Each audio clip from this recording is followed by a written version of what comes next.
1.5 گھنٹے پونے 2 گھنٹے کی تقریر میں نبی اکرم صلی اللہ علیہ وسلم کی زندگی کے پورے حالات کو بیان نہیں کیا جا سکتا ہے۔ پھر سیرت طیبہ بھی اپنے اندر بڑی وسعت رکھتا ہے۔ سیرت پر گفتگو کرنا اور گفتگو کرنے سے پہلے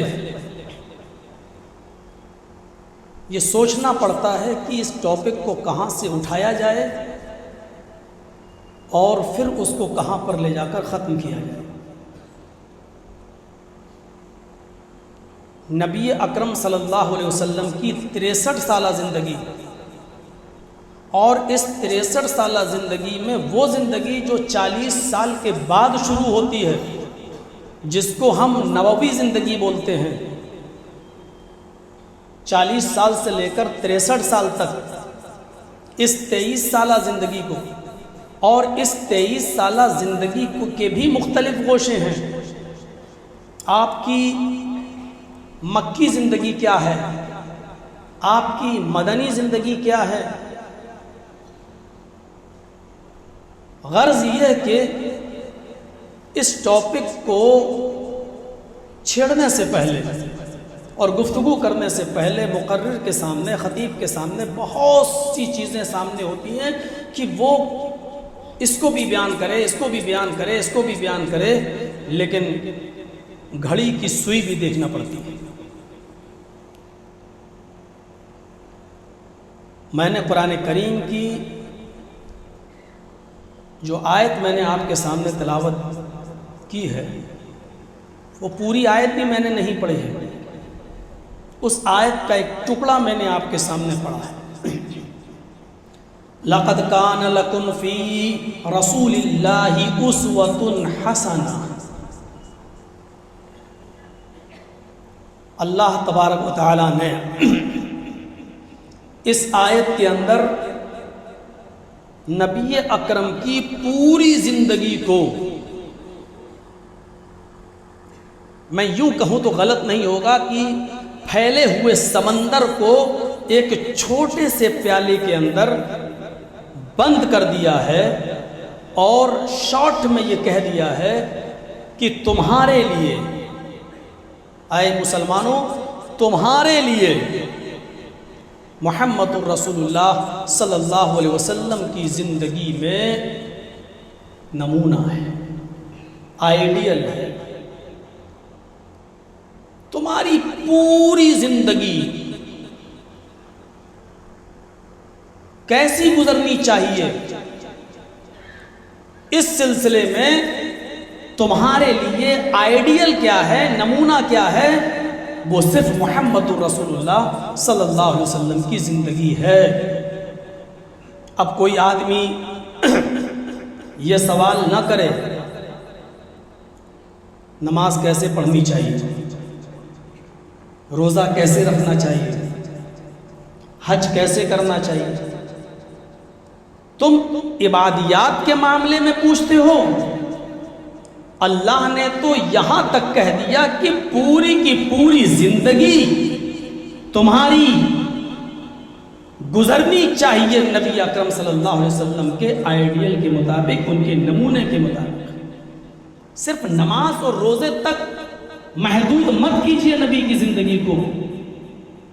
تمہارا اٹھنا، تمہارا بیٹھنا، تمہارا سونا، تمہارا جاگنا، تمہارا چلنا، تمہارا سفر کرنا، تمہارا شادی و نکاح کرنا، نکاح میں مہر رکھنا، شادی کے بعد بیوی کے ساتھ ازدواجی زندگی میں منسلک ہو جانے کے بعد بیوی کے ساتھ رہن سہن، بچوں کے ساتھ رہن سہن، پڑوسیوں کے ساتھ حسن سلوک، یتیموں اور بیواؤں کے ساتھ حسن سلوک، پانی کیسے پیا جائے، کھانا کیسے کھایا جائے، زمین اوپر چڑھیں تو کیا پڑھیں، نیچے اتریں تو کیا پڑھیں، یہ پوری کی پوری نبی کی زندگی، یہاں تک کہ پیشاب اور پائخانے کی بھی ضرورت اگر پیش آ جائے تو وہ بھی کس طریقے سے کیا جائے اور کیسے وہاں بیٹھا جائے اور کس طریقے سے قضائے حاجت سے فارغ ہوا جائے، ان تمام چھوٹے اور بڑے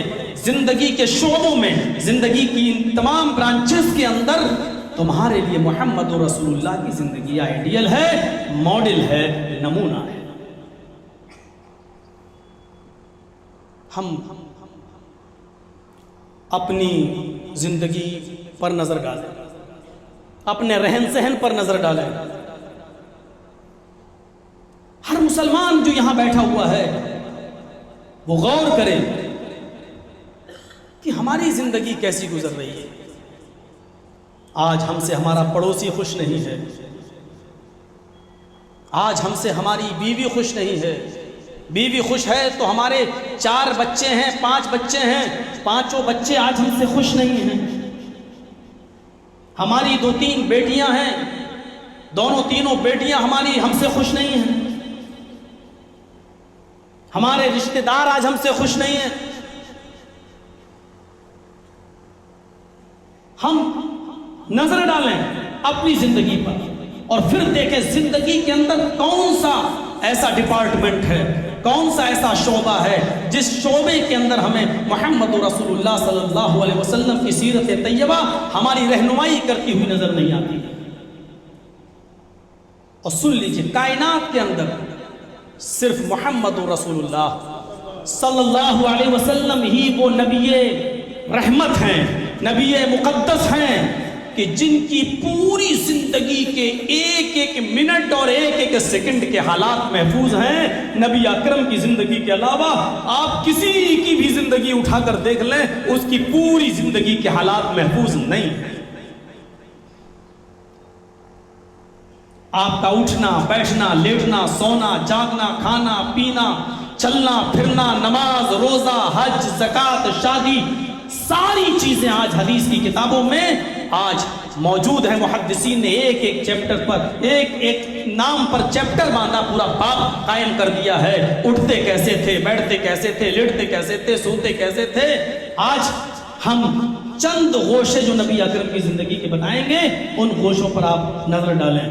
آج ہم اپنی زندگی پر دیکھیں، ہم اچھے بیٹے ہیں لیکن ہم اچھے باپ نہیں بن سکے۔ ہم اگر اچھے باپ ہیں اپنی اولاد کی نظر میں تو ہم اچھے شوہر نہیں بن سکے اپنی بیوی کی نظر میں۔ ہم اگر اچھے شوہر بن کر دکھائے تو اچھے بیٹے بن کر ہم نہیں دکھا سکتے۔ محمد رسول اللہ صلی اللہ علیہ وسلم کی پوری زندگی میں چند شعبے دیکھیے۔ آپ کسی کے بیٹے تھے، آپ کسی کے شوہر بھی تھے۔ آپ کی زندگی بحیثیت بیٹے کی کیسی گزری؟ جب آپ شوہر بنے تو بحیثیت شوہر آپ کیسے رہے؟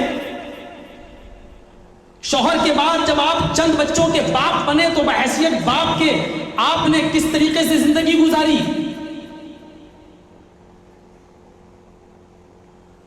ایک بیوی اور بچوں کے لیے محنت و مزدوری کی اور بزنس کیا، تجارت کی، بحیثیت تاجر کے آپ کی زندگی کیسے گزری؟ عملی میدان میں آئیے تو آپ دیکھیے کہ آپ عملی میدان میں ایک بہت بڑے عابد کا رول بھی آپ نے ادا کیا۔ ظلم و ستم کے پہاڑ جب آپ پر توڑے گئے تو آپ نے صابر و شاکر کا رول بھی ادا کیا۔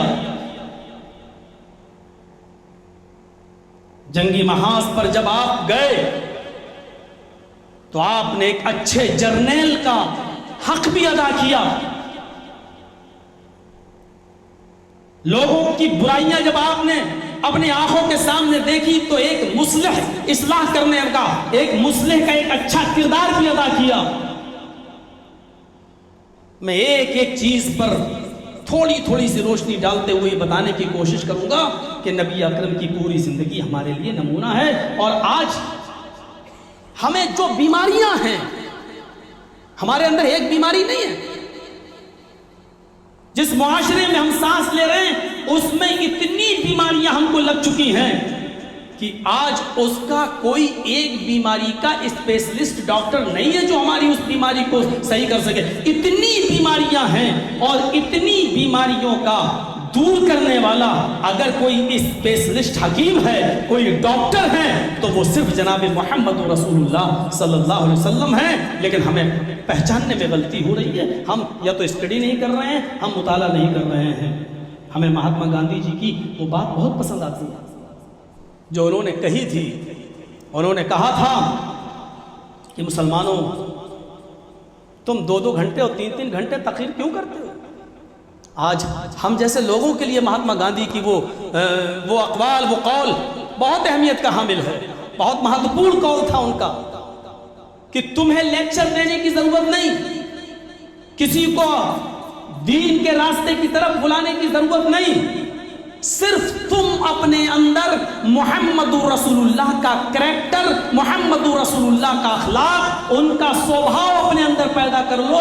مسلمانوں، جس دن تم محمد رسول اللہ کے کریکٹر کو، جس دن تم محمد رسول اللہ کے اخلاق کو اپنے اندر پیدا کر لو گے، ساری غیر مسلم دنیا تمہارے کریکٹر، تمہارے اخلاق کو دیکھ کر خود بخود چینج ہوتی چلی جائے گی، خود بخود بدلتی چلی جائے گی، خود بخود اسلام کے اندر داخل ہوتی چلی جائے گی. تمہیں چیخنے اور چلانے کی کوئی ضرورت نہیں.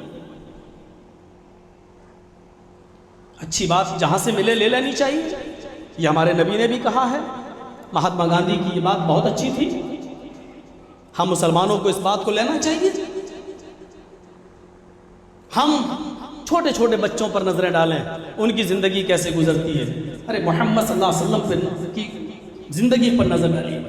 آمینہ کا اپنا بیان ہے، جس دن محمد ابن عبداللہ میرے پیٹ سے پیدا ہوئے، باہر آئے، اس دن میری آنکھوں کے سامنے سے ایک نور چمکا، ایک روشنی پھوٹی، اور میں نے دیکھا کہ اس روشنی نے پوری دنیا کو روشن کر دیا. زاد المعاد پڑھی علامہ ابن قیم کی، سیرت النبی پڑھی علامہ ابن ہشام کی. جس دن محمد ابن عبداللہ آمینہ کے بطن سے باہر آتے ہیں، قیصر و کسریٰ جو بادشاہوں کے لقب ہوا کرتے تھے، ان کے یہاں چراغ جلتے تھے، روشنی جلتی رہتی تھی. جیسی وہ تیل ختم ہوتا تھا وہ تیل ڈال دیا کرتے تھے، روشنی بجھتی نہیں تھی. جیسے دلی میں اگر آپ جائیں تو انڈیا گیٹ پر آپ جائیے، وہاں مشال جلتی رہتی ہے، مشال جلتی رہتی ہے، کبھی بجھتی نہیں ہے، وہ جلتی رہتی ہے. جیسی وہ ختم بجھنے والی ہوتی ہے، دوسرا گیس کا سلنڈر لگا دیا جاتا ہے، وہ جلتی رہتی ہے. قیصر و کسریٰ کے یہاں چراغ جلتے رہتے تھے، وہ بجھتے نہیں تھے. محمد ابن عبداللہ جب پیدا ہوئے تو قیصر و کسریٰ کے چراغ بجھ گئے. اس نے بڑے بڑے نجومیوں کو بلایا. وجہ کیا ہے؟ نجومیوں نے غور کیا، فکر، اپنی عقل کو ادھر ادھر دوڑایا، اور قیصر و کسریٰ کے بادشاہ سے فرمایا کہ میں اس نتیجے پر پہنچا ہوں، تمہارے گھر میں، تمہارے ایوانوں میں جو چراغ جل رہے تھے یہ بجھ گئے ہیں اچانک. ان چراغوں کا بجھ جانا ہمیں اس بات کا میسج دے رہا ہے، اس بات کا پیغام دے رہا ہے، آج عرب کی سرزمین پر کوئی ایسی شخصیت پیدا ہو چکی ہے، کوئی ایسی شخصیت نے جنم لے لیا ہے، وہ اپنے ساتھ جو روشنی لے کر آئی ہے، اس روشنی کے ہوتے ہوئے اب کسی اور روشنی کی ضرورت نہیں ہے. اس لیے یہ چراغ تمہارے بجھ گئے.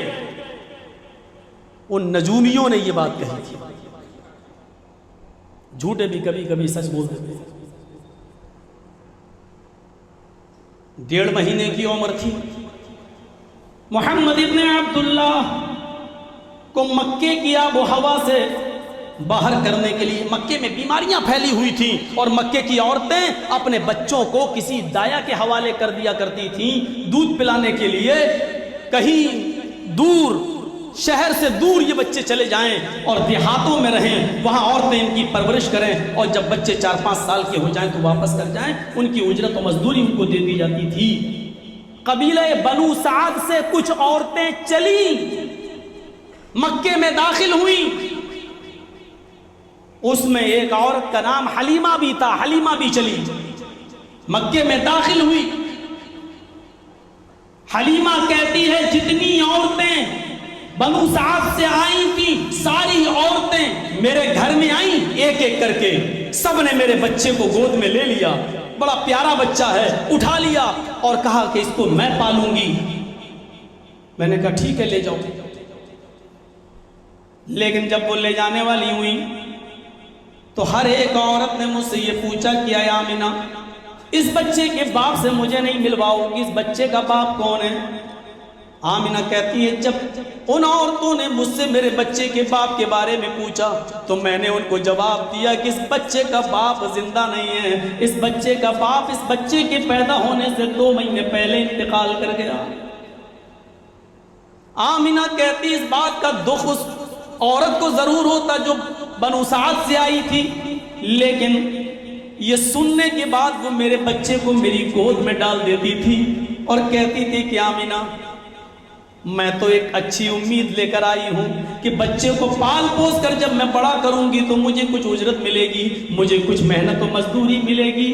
تو مجھے کیا دے دے گی؟ اس بچے کا تو باپ ہی زندہ نہیں ہے, تم مجھے کیا اجرت دو گی؟ جتنی عورتیں آئیں سب نے بچے کو لیا, لیکن ہر عورت نے جب سنا کہ میرے اس بچے کا باپ زندہ نہیں ہے تو اس بچے کو پھر میری گود میں ڈال دیا اور آگے بڑھ گئی. حلیمہ بھی آئی, اس نے بھی میرے بچے کو گود میں لیا, لیکن سنا کہ اس بچے کا باپ زندہ نہیں تو حلیمہ نے بھی بچے کو میری گود میں رکھ دیا اور آگے بڑھ گئی. جتنی عورتیں قبیلے بنو سعد سے چلیں ساری عورتوں کو مکے میں دوسرے بچے مل گئے, لیکن حلیمہ سعدیہ کو کوئی بچہ نہیں ملا. اوپر سے ہی انتظام تھا, حلیمہ سعدیہ کو کوئی بچہ نہیں ملا. میں اس کو دوسرے طریقے سے بھی کہہ سکتا ہوں, میں اس کو دوسرے انداز سے بھی کہہ سکتا ہوں. مکے کے سارے معصوم اور چھوٹے چھوٹے بچوں کو دودھ پلانے والی دایائیں مل گئیں, محمد ابن عبداللہ کو کوئی دایا نہیں ملی. میں اس کو گھما کر یوں بھی کہہ سکتا ہوں. حلیمہ نے سوچا خالی ہاتھ اپنے قبیلے میں جانے سے بہتر ہے کہ اسی بچے کو گود لے لو, اسی بچے کو اٹھا لو. وہ لوٹ کر آئی اور آمینہ سے کہنے لگی کہ مجھے اپنا ہی بچہ دے دو, خالی ہاتھ جانے سے بہتر ہے کہ میں تمہارے بچے ہی کو دودھ پلاؤں. حلیمہ کہتی ہے کہ میں نے اس بچے کو لیا گود میں اور اپنی اس مریل, اس کمزور سواری جس پر بیٹھ کر میں آئی تھی اس پر میں بیٹھ اس بچے کو گود میں لے کر اس سواری پر سوار ہوئی. میں چلنے لگی, وہ میری سواری ہوا سے باتیں کرنے لگی, میری سہیلیوں کو پیچھا چھوڑتے ہوئے یہ سواری آگے بڑھتی چلی گئی. میری سہیلیاں پیچھے سے کہنے لگی او بنت ابو زعیب ذرا رک جا, او ابو زعیب کی بیٹی ذرا رک جا, مجھے بھی تو اپنے پاس آ جانے دے. کیا بات ہے, یہ تیری سواری تو پہلے رکتی تھی اب تو ہوا سے باتیں کر رہی ہے, آخر کیا بات ہے جو اتنی تیز بڑھ رہی ہے, اس کے اندر اتنی طاقت کہاں سے آ گئی؟ حلیمہ پیچھے مڑ کے اپنی سہیلیوں سے کہتی ہے اللہ کی قسم مجھے نہیں معلوم اس اونٹنی میں یہ طاقت کہاں سے آ گئی ہے. اللہ کی قسم مجھے تو اس بچے کے اندر ہی کوئی کرامت نظر آتی ہے, مجھے تو اس بچے کے اندر ہی کوئی کمال نظر آتا ہے. یہ بحیثیت ایک بیٹے کے دیکھو میرے بھائیوں, محمد ابن عبداللہ جب اپنی ماں کے بطن سے پیدا ہوئے 1.5 مہینے کے ہیں, حلیمہ اونٹنی پر یا گدھے پر سوار ہوتی ہیں اور اس مریل گدھی کے اندر بھی جان آ جاتی ہے اور وہ ہوا سے باتیں کرنے لگتی ہے. حلیمہ آگے بیان کرتی ہے جب میں اپنے گھر لے کر پہنچی قبیلے بنو سعد میں تو میری ایک بیٹی تھی جس کا نام شیمہ تھا. میری ایک بکری تھی جو بہت ہی تھوڑا سا دودھ دیا کرتی تھی, وہ دودھ میری اپنی بیٹی کو بھی کافی نہیں ہوتا تھا. جب میں گھر پہ پہنچی میں نے اپنے شوہر سے کہا میرے ہسبینڈ اے میرے شوہر اب میں محمد ابن عبداللہ کو بھی لے آئی ہوں, اس بکری کے اندر اتنا دودھ نہیں نکلتا جو میری بیٹی بھی پی سکے, اب تو یہ محمد کو بھی میں لائی ہوں, اب کیا ہوگا؟ وہ دودھ جو میری اپنی بیٹی کو نہیں ہو پاتا ہے اب میں دونوں کو کیسے پلاؤں گی؟ حلیمہ کے شوہر نے جواب دیا اے حلیمہ اب تو یہ دونوں میرے بیٹے ہیں, یہ بیٹی ہے وہ میرا بیٹا ہے, تم لائی ہو، اب اس کی پرورش تمہاری ذمہ داری ہے، اب مل بانٹ کے ہم دونوں کو دودھ پلائیں گے، چلو اللہ کا نام لو اور بکری کے دودھ کو دوہنے کے لیے آگے بڑھو۔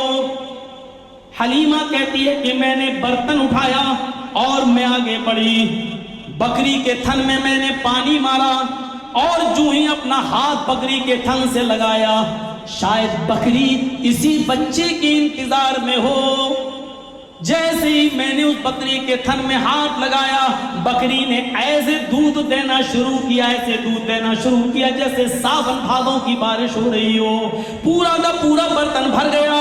میں نے کہا آئے میرے پیارے شوہر، با خدا میں کسی پاکیزہ روح کو لے کر آئی ہوں، میں ایک ایسے بچے کو لے کر آئی ہوں جس پر سایہ ہے رحمت کا، میں نہیں جانتی اس بچے کے انت کو لانے کے بعد اتنی برکتیں میرے گھر میں آ جائیں گی۔ حلیمہ کہتی ہے جب پرورش کرتے کرتے اس بچے کو پالتے پالتے محمد ابن عبداللہ کی عمر 4 سال ہو گئی، تو محلے کے اور بچوں کے ساتھ اور میری بیٹی شیمہ کے ساتھ محمد ابن عبداللہ جنگل میں چلے گئے۔ آگے چل کر ان کو بھی بکریاں چرانا تھی، اس لیے ان کو یہ ہنر سکھایا جا رہا تھا، جنگل کے نشیب و فراز سے آگاہ کرنے کی عادت ڈالی جا رہی تھی۔ 4 سال کی عمر میں محمد ابن عبداللہ محلے کے بچوں کے ساتھ جب جنگل میں جاتے ہیں، وہاں ایک عجیب حادثہ پیش آتا ہے، ایک فرشتہ انسانی شکل میں آتا ہے اور محمد ابن عبداللہ سے کہتا ہے تمہارا نام کیا ہے؟ آپ نے جواب دیا محمد، وہ آپ کو ایک ٹیلے پہاڑی کے نیچے لے جاتا ہے۔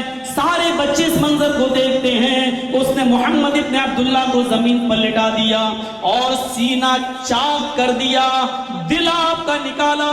محمد ابن عبداللہ، محمد رسول اللہ صلی اللہ علیہ وسلم نے نبی بننے کے بعد فرمایا کہ مجھے وہ منظر آج بھی اللہ تعالیٰ میرے دماغ میں ڈالتا ہے، مجھے وہ نقشہ آج بھی یاد آ جاتا ہے۔ 4 سال کی عمر میں اس دل کو نکالا اور فرمایا دوسرے فرشتے سے کہ زمزم کا پانی لاؤ، مائے زمزم لایا گیا اور اس سے میرے دل کو دھویا گیا اور میرے دل میں گوشت کا ایک لوتھڑا تھا اس کو نکالا گیا اور فرشتے نے اس دل کے لوتھڑے کو نکال کر پھینک دیا۔ علامہ ابن قیم نے زاد المعاد میں لکھا ہے وہ دل میں گوشت کا وہ لوتھڑا ہر انسان کے دل میں ہوتا ہے اور اسی میں کینہ ہوتا، بغض ہوتا ہے، عداوت ہوتی ہے، دشمنی ہوتی ہے، ایک دوسرے سے جو دشمنی، ایک دوسرے سے جو عداوت، ایک دوسرے کے خلاف جو ہمارے دلوں میں جو امنگیں آتی رہتی ہیں، یہ اسی گوشت کے لوتھڑے کی دین ہوتی ہے۔ اس گوشت کے لوتھڑے کو نکالا اور اس کو پھینک دیا تاکہ محمد رسول اللہ کا دل بالکل پاک و صاف کر دیا جائے۔ زمزم کے پانی سے دھویا اور پھر دل کو میری جگہ پر رکھ کر سینے پہ ہاتھ پھیر دیا گیا۔ بچوں نے جب اس منظر کو دیکھا وہ دوڑتے ہوئے بھاگتے ہوئے بکریاں چھوڑ کر سیدھے اپنے قبیلے میں جاتے ہیں اور حلیمہ کے گھر پہنچتے ہیں۔ حلیمہ کہتی ہے کہ میں روٹیاں بنا رہی تھی، آٹا گوندھ رہی تھی، بچوں کو میں نے پسینہ پسینہ دیکھا، میں نے کہا کیوں گھبرائے ہوئے ہو اور تم اکیلے یہاں چلے آئے ہو دوڑتے ہوئے، تم میں محمد نہیں دکھائی دے رہے ہیں۔ ان تمام بچوں نے چیختے ہوئے جو جواب دیا وہ جواب زاد المعاد میں ابن قیم نے نقل کیا ہے۔ ان بچوں نے کہا ماں قتل محمد، محمد تو مار ڈالے گئے، محمد تو قتل کر دیے گئے، جنگل میں کسی نے محمد کا قتل کر دیا۔ حلیمہ کہتی ہے کہ میرے پیروں کے نیچے سے زمین سرک گئی، میں عبد المطلب کو کیا جواب دوں گی، میں ابو طالب کو کیا جواب دوں گی، میں آمینہ کو کیا جواب دوں گی، میں بھاگی۔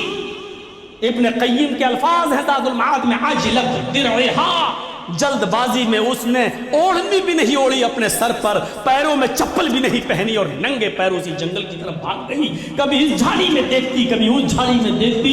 اچانک اس کی نظر ایک پہاڑی کے نیچے پڑتی ہے، کیا دیکھتی ہے محمد ابن عبداللہ ٹہلتے ہوئے خرامہ خرامہ چلے آ رہے ہیں، چہرے کا رنگ پیلا ہے، چلنے میں کمزوری اور نقاہت ہے۔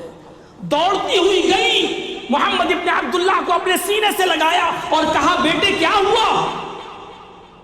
حلیمہ کہتی ہیں جب بچوں نے مجھ سے کہا کہ محمد قتل کر دیے گئے، مجھے اتنا تعجب نہیں ہوا جتنا تعجب مجھے اس بات پر ہوا جب محمد ابن عبداللہ سے میں نے پوچھا کہ تمہارے ساتھ کیا ہوا؟ انہوں نے مجھے بتایا ماں ایک آدمی آیا، اس نے مجھ سے پوچھا کہ تمہارا نام کیا ہے؟ میں نے کہا محمد۔ وہ مجھے پہاڑی کے نیچے لے گیا، اس نے میرے سینے کو چاک کیا، اس نے میرا دل نکالا، اس نے گوشت کا ایک لوتھڑا نکالا پھینک دیا، دل کو میرے زمزم کے پانی سے دھویا، اور اس نے دوسرے فرشتے سے کہا کہ زمزم کا پانی لاؤ۔ میں یہ سب سن رہا تھا، اس نے میرے دل کو زمزم کے پانی سے دھویا، میں یہ دیکھ رہا تھا، اس نے میرے دل کو میرے اپنے اصل مقام پہ رکھا، اور اس نے ہاتھ اپنا پھیر دیا، میں صحیح ہو گیا۔ حلیمہ کہتی ہے محمد ابن عبداللہ نے جب اپنی زبان سے یہ باتیں بتائیں تو مجھے بڑا تعجب ہوا، میں ڈر گئی کہیں محمد ابن عبداللہ کے ساتھ کوئی حادثہ نہ ہو جائے، یہ ایسی ایسی چیزیں بتاتے ہیں۔ آمینہ کہتی ہے پھر مجھے ڈر ہوا، باوجود اس کے کہ اس محمد ابن عبداللہ سے میرے گھر میں بڑی بڑی برکتیں ہوتی تھی، لیکن کوئی حادثہ اس کے ساتھ نہ ہو جائے، میں محمد ابن عبداللہ کو آمینہ کے پاس لے آئی، اور میں نے کہہ دیا آمینہ اب تو اپنے بیٹے کو سنبھال، یا ایسی ایسی باتیں بتاتا جو میرے دل و دماغ میں اترتی نہیں ہیں، میرے دل و دماغ میں بیٹھتی نہیں ہیں۔ اے آمینہ اب تو اپنے بچے کو سنبھال، اگر اس کو کچھ ہو گیا تو میں تجھے کیا جواب دوں گی؟ 4 سال کی عمر میں، بعض سیرت نگاروں نے اس کو 6 سال کی عمر میں بھی لکھا ہے۔ 6 سال کی عمر میں محمد ابن عبداللہ اپنی ماں کے ساتھ مدینہ آئے، یہ پہلا سفر تھا آپ کا 6 سال کی عمر میں، کیونکہ آمینہ کا مائکہ یعنی محمد ابن عبداللہ کا ننیال مدینے میں تھا، جس کا پرانا نام یثرب تھا۔ مدینے میں آمینہ اپنے گھر مائکے آئیں تو محمد ابن عبداللہ کو اپنے ساتھ لے کر آئیں۔ 1 مہینہ مدینے میں رہتے ہیں محمد ابن عبداللہ، اپنے نانا ماموں کے ہاں رہتے ہیں۔ اس کے بعد جب آمینہ مکے کی طرف چلی، اپنی سسرال کی طرف چلی، عبد المطلب کے دیے ہوئے مکان کی طرف چلی، مکے کی طرف آئیں، مدینے سے چلتے ہوئے مکے کی طرف آ رہی ہیں تو راستے میں ایک مقام پڑتا ہے، اس مقام کا نام ہے مقام ابوا۔ مقام ابوا وہی محمد ابن عبداللہ کے باپ عبداللہ کی قبر ہے۔ مقام ابوا پر آمینہ نے کہا بیٹے چلو، تم بار بار مجھ سے روزانہ پوچھتے ہو میرے ابو کہاں ہیں، میرے ابو کہاں ہیں، اور میں کہتی ہوں تمہارے ابو بہت دور چلے گئے، آج میں تمہیں تمہارے ابو کی قبر دکھاتی ہوں، چلو۔ یہاں ایک اور حادثہ پیش آتا ہے۔ آمینہ جب محمد ابن عبداللہ کو اپنے بیٹے کو اپنے شوہر کے قبر کے پاس لے کر آئیں اور اشارہ کرتی ہے بیٹے تمہارے باپ اس قبر کے اندر ہیں۔ 6 سال کا بچہ اتنا تو جانی جاتا ہے کہ جو اس قبر میں چلا جاتا ہے وہ جلدی نہیں اٹھتا ہے، ہاں اس کو سہارا دے دو اور اس کو کہانیاں پڑھائی جا سکتی ہیں۔ آمینہ کہتی ہیں میں نے بھی اپنے اس بچے کو کہانی سنائی اور میں نے بتایا بیٹے تمہارے باپ اس قبر کے اندر ہیں، وہ ابھی اٹھیں گے نہیں، تم ان کو اٹھانے کی کوشش نہ کرو، سونے دو، جب تم بڑے ہو جاؤ گے تب تمہارے ابو اٹھیں گے، وہ تم سے بات کریں گے۔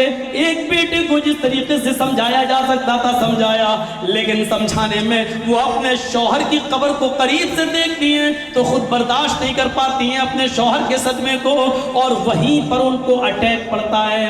سیرت النبی میں علامہ ابن ہشام نے لکھا ہے، رحمت اللہ عالمین میں قاضی سلیمان منصور پوری رحمت اللہ علیہ نے لکھا ہے، وہیں پر آمینہ کو اٹیک پڑتا ہے، غشیخہ گر زمین کی اوپر گر جاتی ہیں، اور جیسی آمینہ زمین کی اوپر گرتی ہیں ان کی روح بھی قبض عنصری سے پرواز کر جاتی ہے، آمینہ بھی انتقال کر جاتی ہیں۔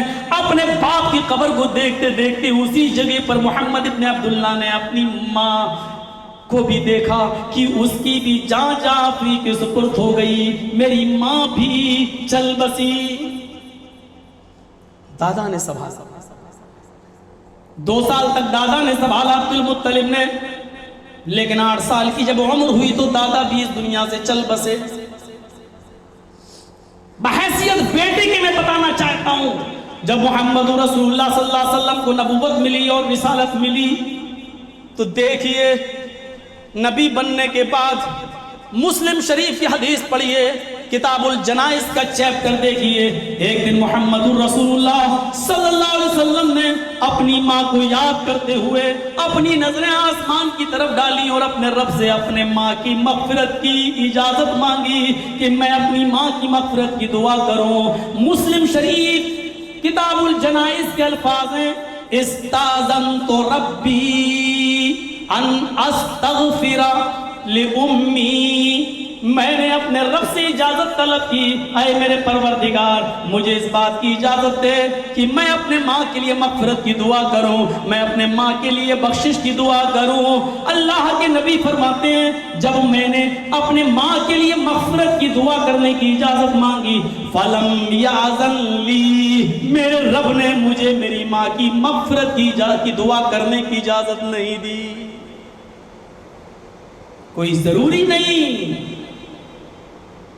کہ اللہ جب چاہے تب کسی کی سن لے.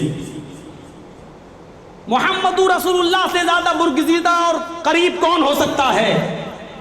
اور اللہ کے نبی دعا مانگ رہے ہیں اور کیا کہہ رہے ہیں؟ اللہ مجھے اجازت دے کہ میں اپنے ماں کی مغفرت کی دعا کروں. فلم یاذن لی، لیکن مجھے اجازت نہیں دی گئی. اللہ کے نبی کہتے ہیں کہ جب مجھے مغفرت کی دعا کی اجازت نہیں دی گئی تو پھر میں نے اپنے رب سے دعا مانگی. وَاسْتَأْذَنْتُهُ أَنْ أَزُورَ قَبْرَهَا، اے میرے پروردگار مغفرت کی دعا کرنے کی اجازت نہیں دیتا کوئی بات نہیں، لیکن اس بات کی اجازت دے دے کہ میں اپنے ماں کی قبر کی زیارت کر لوں، اپنے ماں کی قبر کو دیکھاؤں. اللہ کے نبی صلی اللہ علیہ وسلم فرماتے ہیں کہ اللہ تعالیٰ نے مجھے میری ماں کی قبر کی زیارت کی اجازت دے دی. جب قبر پہ جاتے ہیں اپنے ماں کی، اور اللہ کے رسول جب اپنے ماں کی قبر کو دیکھتے ہیں، مسلم شریف کتاب الجنائز کے الفاظ ہیں مغفرت کی دعا تو کر نہیں سکتے تھے کیونکہ اجازت نہیں ملی، لیکن ماں کی فرط محبت میں، ماں کی جدائی میں اتنے آنسو آئے کہ جو صحابہ آپ کے ارد گرد تھے کہتے ہیں کہ نبی اکرم کی آنکھوں سے نکلنے والے آنسوؤں کو دیکھ کر سارے صحابہ کی آنکھوں میں آنسو آ گئے. نبی اکرم اتنا روئے کہ نبی اکرم کو روتا ہوا دیکھ کر سارے صحابہ بھی رونے لگے. میرے بھائیوں، بیٹے ہونے کی حیثیت سے ایک محمد ابن عبداللہ کتنے کھڑے اترتے ہیں. آج ہم اپنی زندگیوں پر نظر ڈالیں، ہم کسی کے تو بیٹے ہوں گے. یہاں جتنے ہیں، جتنے بیٹھے، ہم اور آپ سب کسی کے بیٹے ہیں. بغیر باپ کے تو وجود میں ہم آئے نہیں. ہم لوگ کسی نہ کسی کے بیٹے ہیں. اور جتنے لوگ یہاں بیٹھے وہ دیکھیں کہ ان کے باپ کے ساتھ ان کا کردار کیا ہے، وہ دیکھیں ان کی ماں کے ساتھ ان کا رہن سہن کیا ہے. محمد ابن عبداللہ کو دیکھیے، نبی بننے کے بعد بھی، رسول بننے کے بعد بھی مغفرت کی دعا کی اجازت مانگ رہے نہیں ملتی ہے. قبر کی زیارت کی اجازت مانگتے مل جاتی ہے تو جا رہے ہیں، اور جانے کے بعد اپنے ماں کی جدائی میں رو رہے ہیں. اتنا روئے کہ آپ کے رونے کو دیکھ کر صحابہ کرام رونے لگے. بحیثیت بیٹے کے آپ پورا کھڑا اترتے ہیں. اور چلیے ایک ایک چیز پر اگر ہم گفتگو کریں گے تو پتہ چلا کہ ابھی ٹائم ختم. آئیے ایک دوسرا نقطہ اٹھاتے ہیں. بیٹے کے بعد یہ بیٹا بڑے ہو کر جب جوان ہوتا ہے تو پھر اس کی شادی ہوتی ہے. شادی جب ہوتی ہے تو پھر کسی کا شوہر بنتا ہے. شوہر ہونے کی حیثیت سے دیکھیں، ہم اور آپ میں اکثر لوگ یہاں شادی شدہ ہوں گے، وہ کسی کے شوہر ہوں گے. وہ دیکھیں کہ آج ان کا رہن سہن اپنی بیوی کے ساتھ کیسا ہے. اور آئیڈیل ہے محمد رسول اللہ. آؤ ہم دکھائیں محمد رسول اللہ کا رہن سہن کیسا. آپ دوسرے مذاہب کی کتابوں کا اگر مطالعہ کریں اور دوسرے مہان پرشوں کی زندگی پڑھیں تو آپ کو ایسے لوگ ملیں گے، مثلا عیسیٰ علیہ السلام جنہوں نے شادی نہیں کی ہے. آج کوئی پوچھے کہ شادی آپ کے ہاں کیسے ہوتی ہے، ان کے پاس کوئی قانون نہیں ہے. پوچھو آج عیسائیوں سے کہ تم شادی کے بعد بیوی کے ساتھ کس طرح رہنا چاہیے، مذہبی طریقے سے بتاؤ، تو آج ان کے پاس کوئی طریقہ نہیں ہے، کیونکہ عیسیٰ علیہ السلام نے شادی نہیں کی تھی. میں نیپال میں پروگرام میں جاتا رہتا ہوں. جائیے لمبنی کے علاقے میں گوتم بدھ کی آج بھی بہت بڑی مورتی وہاں ہے. بہت سے بدھسٹ لوگ وہاں جاتے ہیں. گوتم بدھ نے شادی کی تھی، ان کا ایک بیٹا بھی تھا. اس بیٹے کا نام راہل تھا، لیکن زندگی کے بیچوں بیچ میں گوتم بدھ اپنی بیوی کو چھوڑ دیتے ہیں، اپنے بیٹے کو چھوڑ دیتے ہیں اور جنگل کی راہ اختیار کر لیتے ہیں، ستیہ کو تلاش کرنے کے لیے، سچائی کو ڈھونڈنے کے لیے دنیا و مافیہا سے تعلق ختم کر لیتے ہیں اور جنگل میں اپنی پوری زندگی گزار دیتے ہیں، اپنے بیوی اور بچے کی طرف مڑ کر نہیں دیکھتے ہیں۔ ہمیں ایسی زندگی بھی دکھائی دیتی ہے میرے بھائیوں، لیکن ہم ایک طرف محمد رسول اللہ صلی اللہ علیہ وسلم کی زندگی پر نظر ڈالیں۔ 25 سال کی عمر میں آپ پہلی شادی کرتے ہیں، کس سے؟ حضرت خدیجہ سے۔ عمر کتنی ہے؟ 40 سال۔ کس کی؟ خدیجہ کی۔ جبکہ ہر نوجوان کی چاہت یہ ہوتی ہے کہ وہ کسی کنواری لڑکی سے شادی کرے، لیکن محمد ابن عبداللہ شادی کس سے کر رہے ہیں؟ دو شوہروں کی بیوہ سے۔ خدیجہ کے ایک شوہر کا انتقال ہوا، انہوں نے دوسری شادی کی، دوسرے شوہر کا بھی انتقال ہو گیا۔ خدیجہ نے اعلان کر دیا میں شادی نہیں کروں گی، میں منحوس ہو چکی ہوں، میں جس سے شادی کرتی ہوں وہ آدمی مر جاتا ہے، میں نہیں شادی کروں گی۔ لیکن جب محمد ابن عبداللہ خدیجہ کا مال ملک شام لے جا کر بیچنے لگے، امانت داری کے ساتھ ان کی رقم واپس کرنے لگے، بہت ایمانداری کے ساتھ آپ نے خدیجہ کے مال سے بزنس شروع کیا۔ خدیجہ رضی اللہ تعالیٰ عنہ نبی اکرم کی ایمانداری، نبی اکرم کی صداقت، نبی اکرم کی سچائی کو دیکھ کر کنٹرول نہیں کر سکی اپنے دل پر، اور انہوں نے اپنی خادمہ کے ذریعے، اپنی ملازمہ کے ذریعے، اپنی خادمہ کے ذریعے محمد ابن عبداللہ کو نکاح کا پیغام دے دیا۔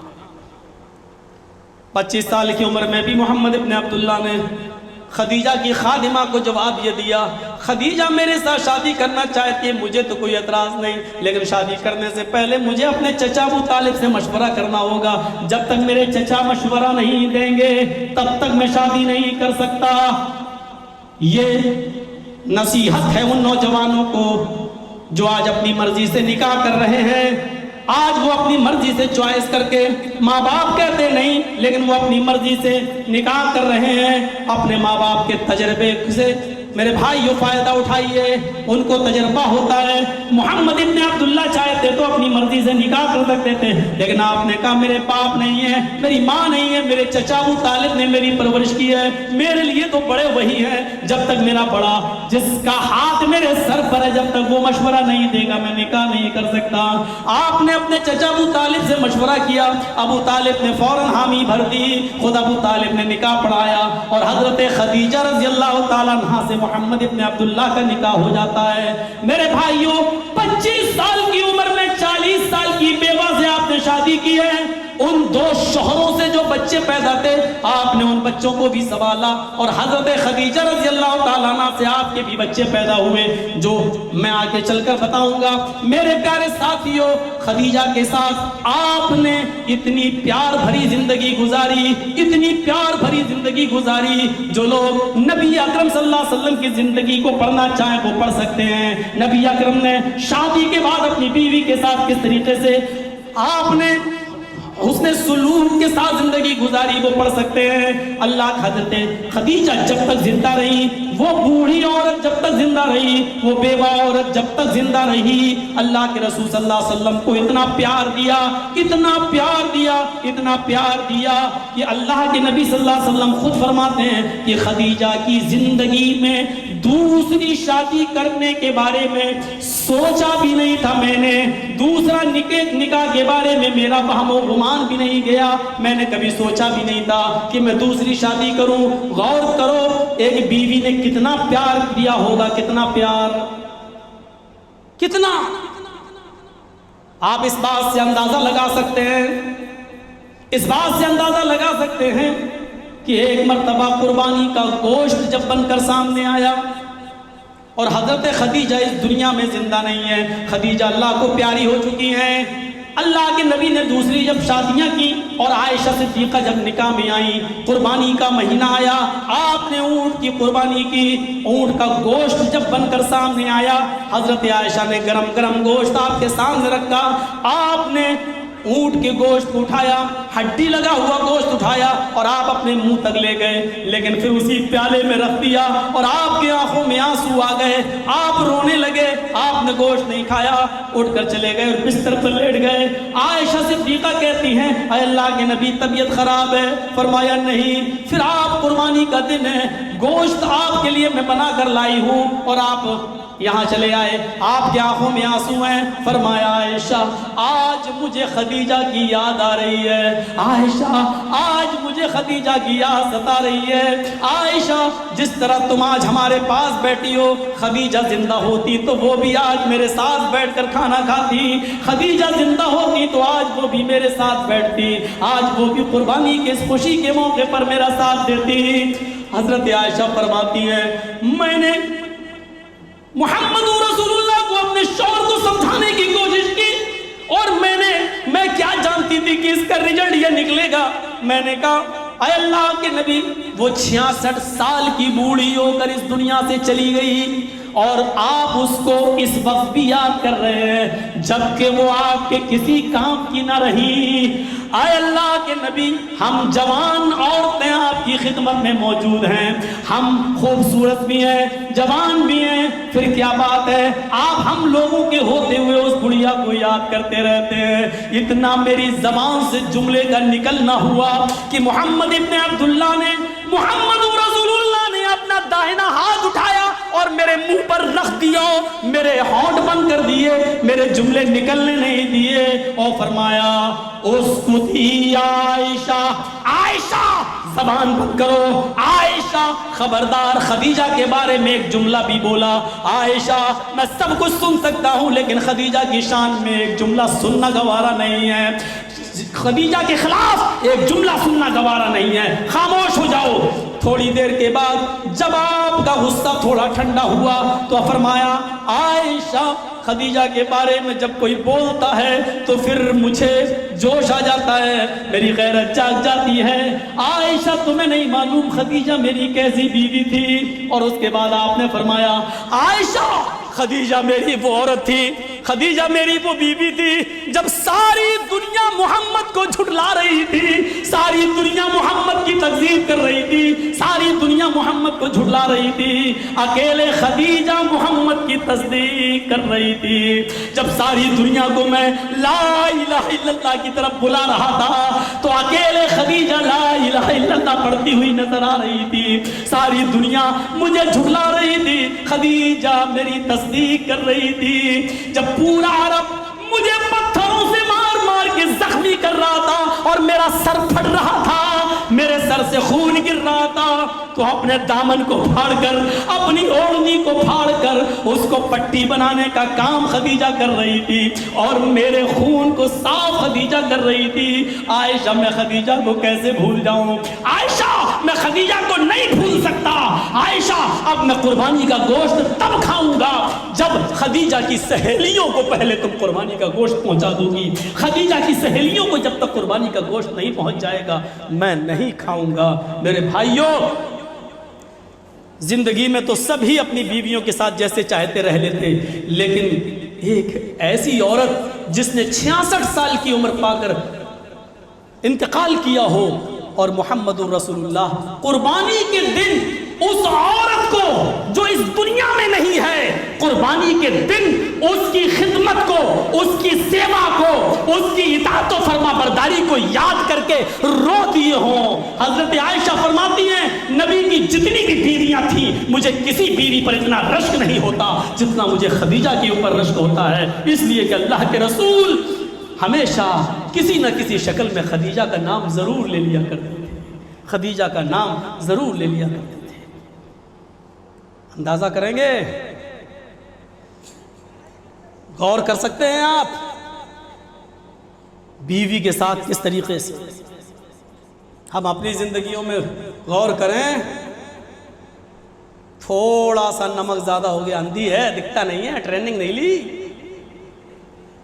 سیکھتی نہیں ہے. حضرت عائشہ ہی نے گھر کا حال بیان کیا, 9 سال کی عمر میں نبی کے پاس آ چکی تھی رخصت ہو کر, اور جب میری عمر 18 سال ہوئی تو اللہ کے رسول اس دنیا سے چل بسے. کتنے سال رہی؟ 9 کے بعد 18 سال جوڑیے، 9 کے بعد جوڑیے 10 11 12 13 14 15 16 17 18 5 ادھر اور 4 ادھر، 9 سال میں نبی کی زندگی میں رہی. نبی میری باری کے دن میرے گھر آئے. اس 9 سالہ نبی کی پوری زندگی کا حال بیان کرتی ہے کہ ماں آب رسول اللہ صلی اللہ علیہ وسلم طعامن قط، میری پوری زندگی میں اللہ کے رسول نے کبھی مجھ سے یہ نہیں کہا عائشہ آج کھانے میں تم نے نمک کم کر دیا، عائشہ آج کھانے میں تم نے نمک زیادہ کر دیا، عائشہ آج تم نے یہ نہیں یہ بنا دیا. پوری 9 سال کی زندگی میں کبھی اللہ کے رسول نے کھانے کے تعلق سے مجھ سے اچھا لگا تو کھا لیتے تھے، اگر دل نہیں کیا تو چھوڑ کے چلے جاتے تھے، لیکن کبھی آپ نے یہ نہیں کہا سیکھو بیوی کے ساتھ زندگی کیسے گزاری جاتی ہے. یہاں تو نمک زیادہ. بیوی نے کہا تو کیا ہوا، ہو جاتا ہے دھوکے میں کبھی کبھی. اچھا منہ چلاتی، طلاق طلاق طلاق.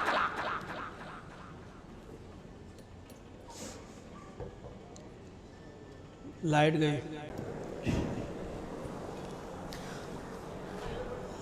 تو میں عرض یہ کر رہا تھا کہ ہمیں سیکھنا چاہیے. آج تھوڑا غصہ آیا، اچھا بحث کر رہی ہے، غصے میں طلاق طلاق طلاق. سیکھو. میں نے کہا تھا نا شروع میں، پوری زندگی نبی کی آئیڈیل ہے، نمونہ ہے. آپ اپنی بیوی کے ساتھ کس طرح رہے سیکھو. ایک اور واقعے کی طرف آئیے، صحیح بخاری کی. یہ تو وہ بیوی تھی جو عمر میں بڑی تھی، خدیجہ، جن کو آپ نے ان کے انتقال کے بعد بھی آپ فراموش نہیں کر سکے. ایک بیوی تھی جو عمر میں بہت چھوٹی تھی، عائشہ. بہت سی کتابیں لکھی گئی مخالفت میں. محمد رسول اللہ کو شادی نہیں کرنی چاہیے تھی عائشہ سے. میں اس طرف نہیں جانا چاہتا، صرف یہ ضرور بتانا چاہتا ہوں کہ جب بیوی کو کوئی اعتراض نہیں ہے اور اپنے شوہر سے کسی قسم کی کوئی شکایت نہیں ہے تو پھر دنیا کو منہ نہیں چلانا چاہیے. حضرت عائشہ صدیقہ اپنا واقعہ بیان کرتی، یہیں سے محبت کا اندازہ لگائیے کیا محبت تھی آپ کی. فرماتی ہیں کہ اللہ کے رسول صلی اللہ علیہ وسلم جب بھی کہیں سفر کرتے تھے تو اپنی بیویوں کے نام قرآ ڈالتے تھے. جس بیوی کا نام نکلتا تھا سفر میں اس بیوی کو اپنے ساتھ لے کر چلتے تھے. ایک بار قرآ ڈالا، قرآ پرچیاں، اور 2 بیویوں کو ساتھ میں لے جانا تھا. لیکن آپ کی 11 بیویوں میں کون سی بیویاں آپ کے ساتھ جائیں گی؟ تو 2 بیویوں کی پرچیاں اٹھانا تھیں. تو جب 2 بیویوں کی پرچیاں اٹھائی گئیں 11 پرچیوں میں، تو نام نکلا ایک حضرت عائشہ کا اور دوسری بیوی کا نام نکلا حضرت حفصہ کا. اب ان دونوں بیویوں کو آپ اپنے ساتھ سفر پہ لے گئے. اب ان میں بھی قرآن اندازی ہوئی کہ ان میں آپ کس کے ساتھ جائیں گے. دونوں بیوی ہیں، ایک اونٹ پر دونوں بیویوں کو سفر نہیں کر سکتے تھے. حفصہ کے پاس اپنا ایک اونٹ تھا، عائشہ کے پاس اپنا ایک اونٹ تھا. اب نبی اکرم کس کے ساتھ جائیں گے؟ ان دونوں میں جب قرآن اندازی ہوئی تو عائشہ کا نام نکلا. اللہ کے رسول عائشہ کے ساتھ چلتے تھے. سفر کرتے گئے، باتیں کرتے گئے، سفر کرتے گئے، باتیں کرتے گئے. خاموشی کے ساتھ بھی کبھی کبھی سفر کیا. ایک جگہ پڑاؤ ڈالا گیا، ضرورت سے فارغ ہو لیا جائے. اللہ کے نبی قضاء حاجت کے لیے، فراغت کے لیے چلے گئے. یہاں دونوں بیویوں نے صلاح کر لی، حفصہ نے اور عائشہ نے، ایسا کرو ہم تم دونوں اونٹ کو بدل لیں. ایک ہی اونٹ پر اللہ کے رسول اور ہم دونوں سوار ہوئے، یہ تھک گیا ہوگا، تم تو اپنے اونٹ پر اکیلے سوار ہوئی ہو، اس لیے تمہارا اونٹ اتنا نہیں تھکا جتنا میرا. ایسا کرو کہ ہم لوگ اونٹ بدل لیتے ہیں، چینج کر لیتے ہیں. تم میرا اونٹ لے لو، میں تمہارا اونٹ لے لیتا ہوں. حضرت حفصہ نے کہا کوئی اعتراض نہیں. حضرت عائشہ نے اونٹ چینج کر لیا. حفصہ کا اونٹ عائشہ نے لے لیا اور عائشہ صدیقہ کا اونٹ حفصہ نے لے لیا. اب سنیے کیا ہوا. اللہ کے نبی صلی اللہ علیہ وسلم پہچانتے تھے حضرت عائشہ کا اونٹ کون سا ہے، تو اللہ کے رسول صلی اللہ علیہ وسلم جب آئے تو حضرت عائشہ کے اونٹ کے پاس آئے، کیونکہ انہی کے ساتھ سفر کرنا تھا، لیکن اس کے اوپر حفصہ بیٹھی ہوئی تھی، اونٹ چینج ہو چکا۔ حفصہ پیچھے بیٹھ گئی اور اللہ کے رسول چل دیے اور خاموشی کے ساتھ چلتے رہے۔ اتفاق دیکھو، بات ہی نہیں ہوئی، خاموشی کے ساتھ چلتے رہے۔ ادھر حضرت عائشہ بھی چل رہی ہیں، لیکن اللہ کے نبی کا قضاء حاجت سے فارغ ہو کر آنا اور حفصہ کی اونٹ پر بیٹھ جانا اور کچھ دور تک حفصہ کے ساتھ چلنا، یہ حضرت عائشہ کو پسند نہیں آیا، حضرت عائشہ کو راس نہیں آیا۔ میری باری تھی، پھر نبی اکرم اس اونٹ کے اوپر کیسے بیٹھ گئے؟ اتنی دیر کے لیے بھی مجھ سے جدا کیوں ہوئے؟ محبت میں دکھانا چاہتا ہوں کہ ایک بیوی کی کتنی زیادہ تھی۔ جب اس اونٹ نے کہیں جا کے پڑاؤ ڈالا، رک گئے، اللہ کے نبی اونٹ سے اترے، پھر دیکھا یہ تو حفصہ ہیں۔ حضرت عائشہ کو دیکھا کہ وہ کہیں جنگل کی طرف، کھیت کی طرف آگے بڑھ رہی ہیں، اللہ کے نبی پیچھے چلنے لگے۔ حضرت عائشہ نے ہری بھری جہاں گھاس دیکھی، اس گھاس کا نام تھا ازخر، اس ازخر گھاس کے اندر گھستی ہیں اور اپنا پورا پیر اسی گھاس کے اندر ڈال دیتی ہیں، اسی ازخر گھاس کے اندر اپنا پیر داخل کر دیتی ہیں اور نظریں آسمان پہ ڈالتی ہیں اور یہ دعا کرتی ہیں، یا ربی سلط علی قربا او حیتا تلدغنی ورسولک، اے اللہ، اے میرے پروردگار، میں نے اپنا پیر اس گھاس کے اندر ڈال دیا ہے، تو اس گھاس کے اندر کوئی سانپ داخل کر دے، تو اس گھاس کے اندر کوئی بچھو داخل کر دے، اے اللہ اس گھاس کے اندر کوئی بچھو مسلط کر دے، کوئی زہریلا سانپ اس گھاس کے اندر تو مسلط کر دے، تلدغنی جو مجھے ڈس لے، جس کے زہر سے میں مر جاؤں، اے اللہ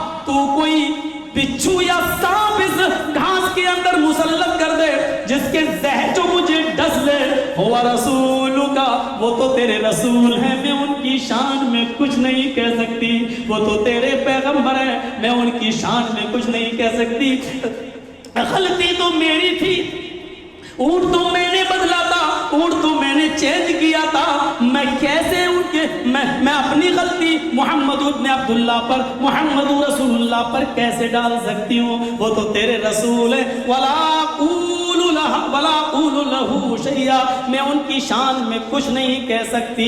بخاری پڑھیے میرے بھائیوں اور دیکھیے، میں اس واقعے کو رکھ کر یہ بتانا چاہتا ہوں کہ اتنی دیر کی، یعنی آدھے گھنٹے کی، پون گھنٹے کی، 1 گھنٹے کی، زیادہ سے زیادہ 2 گھنٹے کی جدائی بھی حضرت عائشہ کو برداشت نہیں ہوئی۔ کتنی محبت تھی بیوی کو بھی محمد رسول اللہ سے، اور تالی ایک ہاتھ سے نہیں بجتی، دونوں ہاتھ سے بجتی ہے۔ عائشہ کے اندر یہ محبت اگر آئی ہے تو محمد رسول اللہ صلی اللہ علیہ وسلم کے اخلاق و کردار کو دیکھ کر، تو نبی اکرم نے کیسے زندگی گزاری ہوگی عائشہ کے ساتھ کہ حضرت عائشہ کو اتنی بھی جدائی برداشت نہیں ہو رہی ہے اپنے شوہر کی۔ اس محبت بھری زندگی پر ایک نظر ڈالیے اور ہم اپنی زندگی پر نظر ڈالیں۔ آج جو طلاقوں کی نوبتیں آ رہی ہیں اور کورٹ اور عدالتیں جو طلاقوں سے بھرے ہیں، اس کی وجہ ہی صرف یہ ہے کہ ہم نے اپنی بیویوں کے ساتھ زندگی اس طریقے سے گزاری ہی نہیں جس طریقے سے محمد رسول اللہ صلی اللہ علیہ وسلم نے ہمیں بتایا ہے۔ ہماری شادیوں کی بنیاد دوسری ہوا کرتی ہے، بحیثیت شوہر کے اگر کوئی کمپلیٹ، کوئی مکمل، اگر کوئی شخصیت پوری اترتی ہے اس میں، تو وہ ہستی ہے جناب محمد رسول اللہ۔ آپ نے دیکھا بحیثیت بیٹے کے، بحیثیت شوہر کے، آئیے بحیثیت باپ کے بھی دیکھ لیں، محمد ابن عبداللہ، محمد رسول اللہ کیسے تھے۔ ہم اپنے سماج پر بھی نظر ڈالیں، ہمارے پاس کتنے ایسے لوگ ہیں، مولانا صاحب میرے 4 بیٹے ہیں، بڑے بیٹے نے میری دیکھ ریکھ زیادہ کی ہے، بڑا بیٹا مجھے کھلاتا پلاتا ہے، بڑا بیٹا میری دوا علاج کرتا ہے، کیا میں مرنے سے پہلے اپنے بڑے بیٹے کو زمین اور جائیداد میں سے کچھ زیادہ حصے کی وصیت کر سکتا ہوں؟ کیونکہ دیکھ ریکھ وہ میری زیادہ کرتا ہے۔ کیسے کیسے لوگ آج ہم سے پوچھتے ہیں، فون پہ گفتگو ہوتی ہے۔ میرے بھائیوں، آج باپ بحیثیت باپ کے ہم دیکھیں کہ ہم کیا اپنی اولاد کے لیے پورے اتر رہے ہیں، کمپلیٹ ہیں ہم؟ اللہ کے رسول صلی اللہ علیہ وسلم کی انہی اولادوں پہ نظر مت ڈالو جو آپ سے پیدا ہوئی۔ اللہ کے نبی صلی اللہ علیہ وسلم نے خدیجہ سے نکاح کیا، خدیجہ سے آپ کے 6 بچے پیدا ہوئے۔ سنیے، خدیجہ سے نبی اکرم کے کتنے بچے پیدا ہوئے؟ 6۔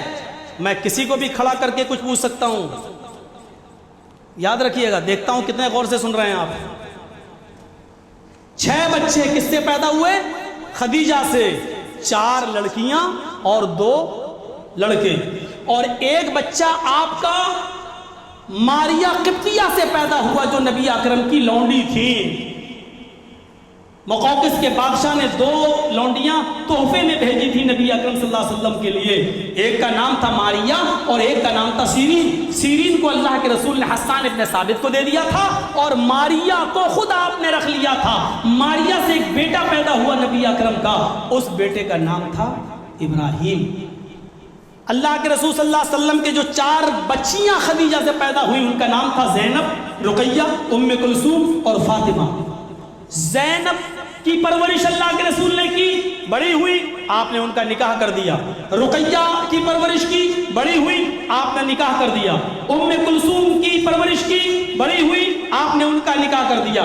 فاطمہ کی پرورش کی، بڑی ہوئی، آپ نے فاطمہ کا نکاح کر دیا۔ غور کیجئے، اللہ کے رسول اپنی ساری بچیوں کی پرورش بھی کر رہے ہیں اور ان کی شادی بھی کر رہے ہیں، اور صرف ان بچیوں کی نہیں، اللہ کے رسول نے اور جو شادیاں کی تھیں، صرف عائشہ کے علاوہ اور تو کوئی کنواری نہیں تھی، ساری بیوہ تھیں یا مطلقہ تھیں۔ جو لوگ اعتراض کرتے ہیں ان کو معلوم نہیں ہے، عرب کے اندر اتنا برا حال تھا، اتنا برا حال تھا کہ جو عورت بیوہ ہو جاتی تھی کوئی اس سے شادی نہیں کرتا تھا، یا کسی عورت کو طلاق دے دی جاتی تھی تو کوئی اس سے شادی نہیں کرتا تھا، اس کو منحوس سمجھتا تھا۔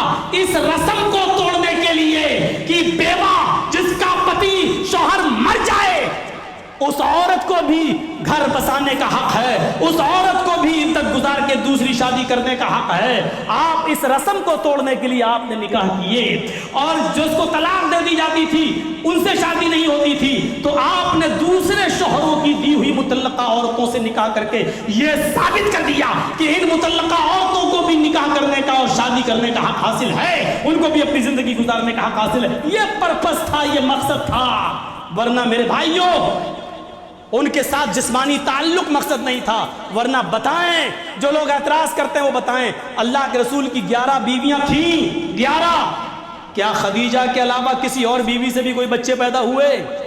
کسی اور بیوی سے؟ کیونکہ آپ نے اس مقصد کے ساتھ نکاح نہیں کیا تھا، صرف اس رسم کو توڑنے کے لیے کہ کوئی بیوہ سے نکاح نہیں کرتا تو میں کر کے دکھاؤں سب سے پہلے، تاکہ اس رسم کو لوگ توڑ دیں اور لوگ بیوہ سے نکاح کرنے لگے اور مطلقہ سے نکاح کرنے لگے۔ تو آپ نے جن مطلقہ اور بیوہ عورتوں سے شادی کی تھی وہ اپنے پہلے شوہروں سے بچے لے کے آئی تھیں، آپ نے ان بچوں کی بھی شادی کرائی، ان لڑکیوں کی بھی شادی کرائی جو آپ کے اپنے نطفے سے پیدا نہیں ہوئی تھی بلکہ دوسرے مردوں کی تھیں۔ جب ان کی بیویوں سے جب آپ نے شادی کی تو وہ اپنے بچوں کو اپنے ساتھ لائیں، آپ نے ان کی بھی شادی کرائی۔ اور کوئی ایک ماں کا لال اٹھے، کوئی ایک یہ ثابت کرے آپ نے اتنے بچوں کی شادیاں کرائی، زینب کی، رقیہ کی، ام کلثوم کی، فاطمہ کی، اور دوسری بیویوں کی وہ اولادیں جو دوسرے شوہروں سے تھیں آپ نے ان کی شادیاں کرائی، 1 روپیہ بھی کسی سے قرض لیا ہو، 1 روپیہ بھی کسی سے ادھار لیا ہو، 1 درہم بھی آپ نے کسی سے قرض لیا ہو کہ میری بیٹی کی شادی ہم بعد میں آپ کو دے دیں گے؟ ذرا تصور کرو میرے بھائیوں، آپ نے ان کی شادیاں کرائیں، ان کا گھر بھی بسایا، اور بچیوں کی تعلیم و تربیت پر یہ تو آج 1400 سال کے بعد نعرہ لگا، بیٹی بچاؤ بیٹی پڑھاؤ، یہ سب سے پہلے نعرہ جناب محمد رسول اللہ نے دیا تھا۔ سب سے پہلا یہ نعرہ جناب محمد رسول اللہ کا دیا ہوا ہے۔ جب عرب کے اندر لڑکیوں کو زندہ درگور کر دیا جاتا تھا، ان کو مار دیا جاتا تھا، ان بچیوں کو زندہ دفن کر دیا جاتا تھا، تو آپ عرب کی سرزمین سے اٹھے اور بھی بانگ دہل اعلان کیا، لوگوں اگر بچیوں کی پیدائش تمہیں شرم دلاتی ہے تو تمہارے گھر میں جتنی بچیاں پیدا ہوتی جائیں تم محمد کے گھر بھیجتے جاؤ۔ تمہیں اپنی بچیوں کا باپ کہلانے میں شرم آتی ہے، تم اپنی بچیوں کو محمد کو دیتے جاؤ، میں ان تمام بچیوں کا باپ کہلانے کے لیے تیار ہوں۔ اگر اس بچیوں کی شادی کرا کے کسی کو داماد بنانے میں شرم آتی ہے تو مجھے دو، میں ان بچیوں کو پال پوس کر بڑا کروں گا اور ان کا نکاح کرا کے لوگوں کو اپنا داماد بنانے کے لیے تیار ہوں۔ میرے بھائیوں، بیٹی بچاؤ کا نعرہ 1400 سال پہلے عرب کی سرزمین پر جناب محمد رسول اللہ صلی اللہ علیہ وسلم کا دیا ہوا تھا۔ اور جہاں تک پڑھانے کا تعلق ہے، علماء بیٹھے پوچھو، اللہ کے نبی نے فرمایا جس کی 3 بیٹیاں ہوں گی، پھر فرمایا کہ جس کی 2 بیٹیاں ہوں گی، اور اس نے ان کو پڑھایا ہوگا، لکھایا ہوگا، اچھا ادب سکھلایا ہوگا، بہترین تربیت کی ہوگی، اچھے انداز سے ان کی پرورش کر کے اور پڑھا لکھایا ہوگا، اور پھر ان کا اچھے اور دیندار گھرانوں میں شادی کرا دی ہوگی، تو ان بچیوں کے باپ قیامت کے دن جنت میں میرے ساتھ ایسے ہوں گے جیسے یہ دونوں انگلی آپس میں ملی ہوئی ہے۔ ان بچیوں کے باپ کو جنت جو اپنی بچی کو پڑھاتا اور لکھاتا ہے، تو بچیوں کی تعلیم و تربیت یہ سب سے پہلے آواز محمد رسول اللہ نے اٹھائی۔ مسلمانوں اپنی بیٹیوں کو پڑھاؤ، مسلمانوں اپنی بچیوں کو پڑھاؤ، مسلمانوں یہ آواز یہ مت سوچو کہ آج کی ہے، یہ آواز تمہارے نبی جناب محمد رسول اللہ کی ہے۔ یہ مت دیکھو کہ یہ نعرہ کس کا، یہ نعرہ جناب محمد رسول اللہ کا دیا ہوا ہے۔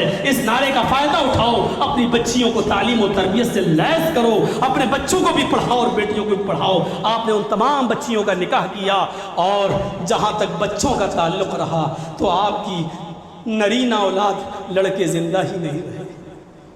قاسم خدیجہ کے پیٹ سے پیدا ہوئے، 2 سال کی عمر گزاری، قاسم کا انتقال ہو گیا۔ عبداللہ پیدا ہوئے، 2 سال کی عمر گزاری، عبداللہ کا بھی انتقال ہو گیا۔ ایک باپ سے پوچھو کہ کیا گزری۔ اور تیسرا بیٹا جو ماریا قبطیہ کے بدن سے پیدا ہوا، جب وہ 1.5 سال کا ہوا، 18 مہینے اس کی عمر ہوئی، ماریا قبطیہ اپنے پستان سے لگائی ہوئی ہے اور اپنے بچے کو دودھ پلا رہی ہے، لیکن بچہ آخری سانسیں لے رہا ہے، بچہ سانسیں اکھڑ رہی ہیں۔ بلایا، خبر دی، جلدی آؤ، جلدی، آپ کے بیٹے کی طبیعت خراب ہے، ابراہیم بیمار ہے۔ اللہ کے رسول دوڑتے ہوئے آئے، اپنی ماریا قبطیہ کے بطن میں کے بغل میں لیٹے ہوئے ابراہیم کو دیکھا۔ 1.5 سال کا بچہ شاید اپنے باپ کا انتظار کر رہا تھا۔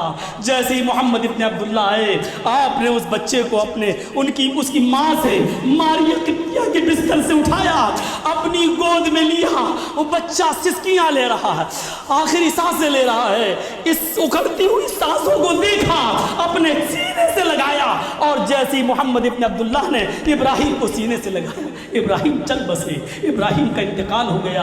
لیکن صبر کا پیمانہ دیکھو، محمد رسول اللہ اپنے بیٹے ابراہیم کو دیکھتے ہیں، آنکھوں میں آنسو آ جاتے ہیں، اپنے بیٹے کو ماریا قبطیہ کے بغل میں لٹا دیتے ہیں، اس کے سینے پر ہاتھ رکھتے ہیں۔ بخاری کتاب الجنائز کے الفاظ دیکھو، اپنے بیٹے کے جسم اطہر کے پاس بیٹھے ہیں، 1.5 مہینے کے بچے کے پاس بیٹھے جو اس دنیا میں نہیں رہا، کہہ رہے ہیں بیٹے اللہ کی مرضی کے آگے ہم کر کیا سکتے ہیں، مجبور ہیں۔ ان العین تدمع والقلب يحزن ولا نقول الا ما يرضى ربنا ولا نقول الا ما يرضى ربنا وان بفراقك لمحزونون یا ابراہیم۔ اے ابراہیم، تیری جدائی سے تیرے باپ کی آنکھوں میں آنسو آ گئے ہیں۔ ان العین تدمع والقلب يحزن، اے میرے بیٹے تیری جدائی سے تیرے باپ کی آنکھوں میں آنسو آ گئے ہیں۔ والقلب يحزن، تیرا باپ اندر سے بہت دکھی ہے، تیرا باپ دل کی گہرائیوں سے بہت دکھی ہے، غمگین ہے۔ ولا نقول الا ما يرضى ربنا، لیکن ہم جاہلیت کے نعرے نہیں لگا سکتے ہیں، ہائے بھائی نہیں کہہ سکتے ہیں، ہم اپنی زبان سے ایسی جملے ادا نہیں کر سکتے ہیں جس سے میرا مولا ناراض ہو جائے، جس سے میرا پروردگار ناراض ہو جائے۔ سوائے افسوس کرنے کے میرے پاس کوئی راستہ نہیں ہے، اس لیے کہ اللہ کی مشیت اور اس کی مرضی کے آگے میں کچھ نہیں کر سکتا۔ کیا محبت نہیں تھی آپ کو اپنی اولاد سے؟ اور محبت نہ ہوتی تو آپ کی آنکھوں میں آنسو کیوں آتے اور آپ یہ جملے کیوں کہتے؟ میرے بھائیوں، بحیثیت ایک باپ کے دیکھو محمد رسول اللہ پورے اتر رہے ہیں۔ ہم اپنی سماجی اور اقتصادی معاشی ہر زندگی پر نظر ڈالیں، ہر زندگی پر نظر ڈالیں۔ ہم بزنس بھی کرتے ہیں، کیا آپ نے کبھی دیکھا کہ بزنس کے کیسے اصول سکھائے محمد رسول اللہ نے؟ خدیجہ رضی اللہ تعالیٰ عنہ کا مال اللہ کے رسول لے جاتے تھے، ایک ایک پیسے کا حساب و کتاب ان کو دیتے تھے، اور یہی ایمانداری خدیجہ کو مجبور کر دیتی ہے محمد رسول اللہ کے قریب لانے کے لیے۔ اور پھر دیکھیے کہ کیسی آپ نے مثالیں پیش کی۔ کسی بازار میں گئے تو دیکھا کہ ایک شخص غلہ بیچ رہا ہے، آپ کو کچھ شک ہوا، آپ گئے، قریب گئے، غلے کے اندر ہاتھ ڈالا تو کیا دیکھتے ہیں کہ وہ اندر سے بھیگا ہوا ہے، تر ہے، گیلا ہے، اوپر سے اس نے خشک اناج ڈال رکھا ہے۔ آپ نے کہا لوگوں کو دھوکہ دیتے ہو، اوپر سے خشک اناج، اندر سے گیلا تر بھگو کر لائے ہو تاکہ وزن میں بھاری ہو جائے، یہی تمہارا بزنس ہے؟ سنو، ایسے بزنس سے کبھی تمہارے گھر میں برکت نہیں ہوگی۔ آپ نے اس کو ڈانٹا، سخت و سست کہا، یہ بزنس کے اصول سکھائے۔ میرے بھائیوں کہ کسی کو دھوکہ دھڑی دے کر آپ اگر بلڈنگ بناتے ہیں تو یاد رکھو کہ اس میں اس غریب کا خون شامل ہے۔ ایک نوجوان آیا بھیک مانگتا ہوا، کچھ دے دو اللہ کے نام پر۔ آپ نے کہا تم نوجوان ہو؟ کہا کچھ نہیں ہے۔ آپ نے کہا گھر میں کچھ ہے؟ کہا ہاں۔ اٹھا لاؤ۔ آپ نے اس کو بیچا، 8 آنے ملے۔ کہا جاؤ 4 آنے کا اناج لاؤ اور 4 آنے کی کلہاڑی لاؤ۔ کلہاڑی لایا، آپ نے اس میں اپنے ہاتھ سے دستہ ڈال دیا، فرمایا جاؤ جنگل میں لکڑیاں کاٹو اور بازار میں بیچو، اور 15 دن کے بعد اپنا حال بتانا۔ وہ 15 دن کے بعد آیا، بہت اچھی گزر بسر چل رہی ہے الحمدللہ۔ آپ نے فرمایا یہ محنت کی کمائی تمہارے اس بھیک مانگنے سے بہتر ہے جو لوگوں کے سامنے تم بھیک مانگتے تھے۔ بزنس کے اصول بتائے۔ آپ سے بڑا کوئی تاجر، آپ سے بڑا کوئی بزنس مین نہیں تھا۔ آپ نے دنیا کے سامنے بھیک نہیں مانگی، کسی ایک جگہ بیٹھ نہیں گئے، بس لو لاؤ۔ مولانا جرجیس بیٹھ گئے، اللہ اللہ کرتے گئے۔ کیا ہوا صاحب؟ نہیں کھانا کہاں؟ اللہ دے گا، بیٹھے ہیں، اٹھ ہی نہیں رہے۔ مولانا جرجیس اگر ایسے بن گئے تو یہ مولانا جرجیس حرام خور ہیں، لوگوں کے لقموں پر اور ٹکڑوں پر پل رہے ہیں۔ محمد رسول اللہ نے بکریاں چرائی ہیں اور اپنی اور محنت کی، کپڑا بیچا، بکریاں چرائیں، محنت کی، مزدوری کی، اور یہی اصول بتایا۔ اچھا ایک بات بتائیے، سب سے مبارک دن کون سا ہے؟ جمعہ۔ ہونا تو یہ چاہیے تھا کہ پورا کا پورا دن مسجد میں عبادت کرنا چاہیے کیونکہ سب سے افضل دن ہے، لیکن جمعہ ہی کے دن سب سے کم نماز 2 رکعت۔ دیکھا آپ نے؟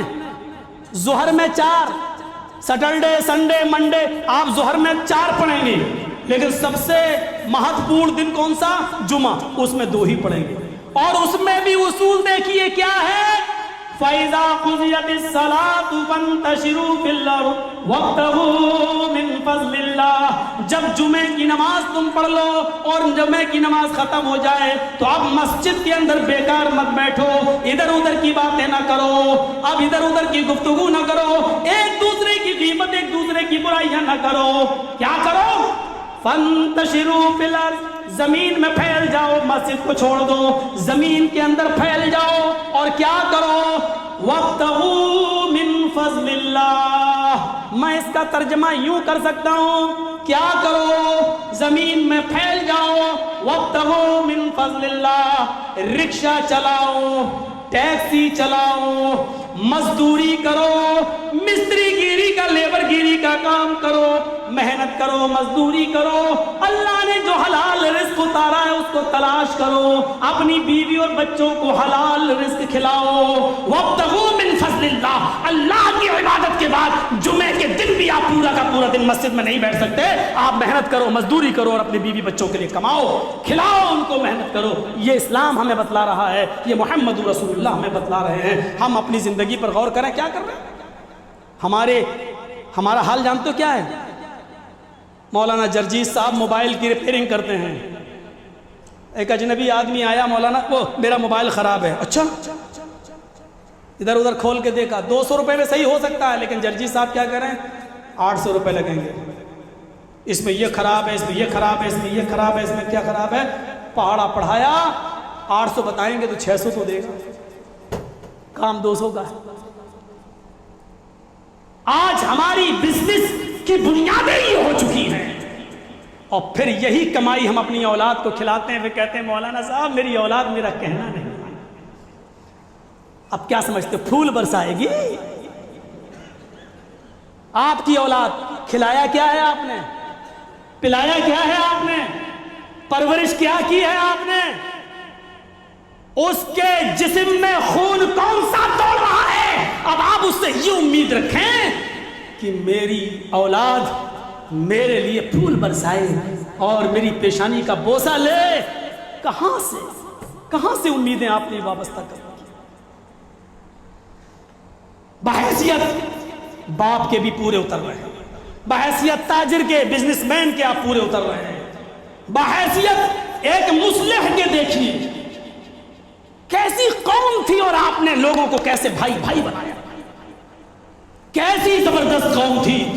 میں تھوڑا سا اس پر آپ کا وقت لوں گا اور آپ کو یہاں اپنے کان لگانا پڑیں گے میری طرف، ذرا غور سے سنو۔ عرب کا حال کیا تھا؟ جس ماحول میں اور جس معاشرے میں محمد رسول اللہ پیدا ہوئے، اس قوم کی حالت کیا تھی، اس کا جغرافیہ کیا تھا، اس کا بھوگول کیا تھا، اس کی کا چال چلن اور رہن سہن کیا تھا۔ آپ کو ایک مثال سے بتا دوں کہ کتنی اجھڑ، کتنی جاہل، کتنی ان پڑھ قوم تھی وہ، کتنی خرافاتی قوم تھی عرب کی۔ اس گاؤں کی، اس قبیلے کی ایک بکری اس قبیلے کے کھیت میں چلی گئی، اس قبیلے کے ایک آدمی کے کھیت میں چلی گئی۔ بکری تو بکری ہوتی ہے، ہم لوگ ایک دوسرے کو معاف کر دیتے، چلو جانوری تو ہے، کھا لیا تو کیا ہوا۔ اس قبیلے کے ایک آدمی کی بکری اس قبیلے کے ایک آدمی کے کھیت میں چلی گئی اور تھوڑی سی گھاس کھا لی۔ اتنی سی بات کو لے کر دونوں قبیلوں میں جانتے ہو کتنے سال لڑائی چلی؟ تیری بکری میرے کھیت میں آ گئی اور گھاس کھا لی، روکتا نہیں ہے تو؟ اس نے کہا بے چپ، بکری ہے کھا گئی تو کیا ہوا، بس ہو گیا معاملہ۔ اتنی سی بات کو لے کے یہ جنگ چلی 27 سال تک۔ پڑھیے رسول رحمت مولانا ابوالکلام آزاد کی لکھی ہوئی کتاب، پڑھیے سیرت النبی علامہ ابن ہشام کی، پڑھیے زاد المعاد علامہ ابن قیم کی۔ کتنے سال لڑائی چلی؟ ایک بکری کو مارا بھی نہیں، بکری نے گھاس کھا لی تھوڑی سی، اتنی سی بات کو لے کر جنگ کتنے سال چلی؟ 27 سال۔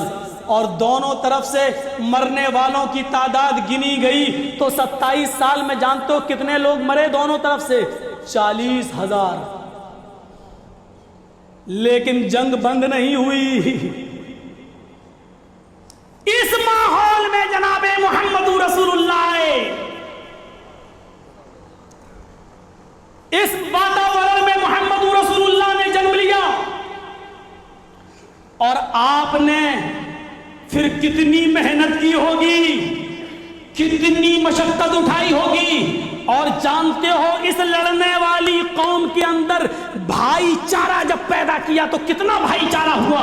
اس کی بھی ایک مثال سن لو، 40 ہزار آدمی مرنے کے باوجود جن کی جنگ بند نہ ہوتی ہو، اور ایک بکری کے گھاس کے کھا لینے پر 27 سال تک لوگ لڑتے ہوں۔ یہ اچھڑ قوم جب نبی اکرم اس دنیا میں آئے اور آپ نے نبوت کا اعلان کیا اور لوگوں کو بھائی چارہ بنایا اور جوڑا، تو یہ قوم اتنی بھائی بھائی بن گئی کہ جنگ یرموک جب ہوتی ہے، ایک جنگ ہوتی ہے مسلمانوں اور عیسائیوں کے درمیان، جنگ یرموک، اس جنگ کے اندر کچھ مسلمان صحابی زخمی پڑے ہوئے ہیں، کچھ مسلمان صحابیوں کو تیر لگا ہوا ہے۔ ایک صحابی اپنے پیالے میں پانی بھرتے ہیں اور پانی کا وہ بھرا ہوا پیالہ لے کر ایک صحابی کے پاس پہنچتے ہیں، تم زخمی ہو، تیر تمہیں لگا ہوا ہے، تلوار تمہیں لگی ہوئی ہے، اٹھو اور یہ پانی پی لو۔ یہ آدمی اٹھتا ہے، پانی کے پیالے کو اپنے ہونٹوں سے لگاتا ہے، ابھی پانی کا کوئی قطرہ، پانی کی کوئی بوند اس کے منہ میں نہیں جاتی ہے۔ اتنے میں پڑا ہوا دوسرا آدمی چیختا ہے، مجھے بھی پیاس کی شدت محسوس ہوتی ہے، آئے میرے بھائی اس کو پانی پلانے کے بعد مجھے پانی پلا دینا۔ اس آدمی نے جو پانی کا پیالہ منہ تک لے گیا تھا، اس نے وہیں پر اپنے بھائی کا ہاتھ پکڑ لیا اور کہنے لگا نہیں میں پیاسا ہوں ضرور لیکن میرا بھائی مجھ سے بھی زیادہ پیاسا نظر آتا ہے، نہیں پہلے میں پانی نہیں پیوں گا، میں بعد میں پی لوں گا، پہلے اس زخمی بھائی کو تم پانی پلا دو۔ وہ آدمی اٹھتا ہے، دوسرے کے پاس پانی لے کر جاتا ہے، اس کو سہارا دے کر اٹھاتا ہے کہ لو پانی پیو۔ اس نے پانی اپنے ہونٹوں پہ لگایا، تیسرا چیخنے لگتا ہے بھائی اگر تھوڑا سا پانی مجھے بھی مل جائے تو میرے لیے بھی چھوڑ دینا۔ دوسرے نے پانی نہیں پیا، اس نے تیسرے کے پاس بھیج دیا، میں پیاسا ضرور ہوں لیکن وہ مجھ سے بھی زیادہ پیاسا لگ رہا ہے، پہلے اس کو پانی پلاؤ۔ یہ تیسرے کے پاس جاتا ہے، جیسے ہی تیسرے کے پاس پہنچتا ہے اتنے میں تیسرا پانی پینے سے پہلے ہی ختم ہو گیا، اللہ کو پیارا ہو گیا۔ اس نے سوچا کہ اب یہ پانی تو پیے گا نہیں، یہ تو اللہ کے پاس چلا گیا۔ وہ لوٹ کر دوسرے کے پاس آیا، میں اس کو پانی پلاؤں تو کیا دیکھتا ہے کہ دوسرا بھی اپنا جہاں فری کے سبوت کر چکا ہے، دوسرا بھی اللہ کو پیارا ہو چکا ہے۔ اب لوٹ کر وہ پہلے کے پاس آیا تو پہلا بھی آب حیات اور حوض کوثر سے اپنی پیاس بجھا چکا ہے، پہلا بھی اللہ کو پیارا ہو گیا ہے، وہ بھی اس دنیا سے چل بسا ہے۔ میرے بھائیوں، جو قوم ایک دوسرے کے خلاف لڑتی تھی، 27 سال تک جنگ کرتی تھی، 40 ہزار لوگوں کے مرنے کے بعد بھی جنگ بند نہیں ہوتی تھی، ان کو اللہ کے رسول نے ایسا بھائی بنا دیا کہ وہ ایک دوسرے کے لیے اپنی جان دینے لگے، ایک دوسرے کے لیے اپنی جان کا نذرانہ پیش کرنے لگے۔ پانی میری نہیں، مجھ سے زیادہ میرے بھائی کو پانی کی ضرورت ہے، اس کو پلاؤ۔ میرے بھائیوں، قرآن کریم اسی دور کو یاد دلاتا ہے، وَاذْكُرُوا نِعْمَةَ اللَّهِ عَلَيْكُمْ إِذْ كُنْتُمْ أَعْدَاءً فَأَلَّفَ بَيْنَ قُلُوبِكُمْ فَأَصْبَحْتُمْ بِنِعْمَتِهِ إِخْوَانًا۔ لوگوں، اس زمانے کو یاد کرو جب تم آپس میں ایک دوسرے کے دشمن تھے، ایک دوسرے سے لڑتے تھے، ایک دوسرے کو مارتے اور کاٹتے تھے، اللہ کی رحمت ہوئی تمہارے اوپر، فَأَلَّفَ بَيْنَ قُلُوبِكُمْ، تو اللہ نے تمہارے دلوں میں الفت پیدا کر دی، تمہارے دلوں میں محبت پیدا کر دی، تمہارے دلوں میں پیار پیدا کر دیا۔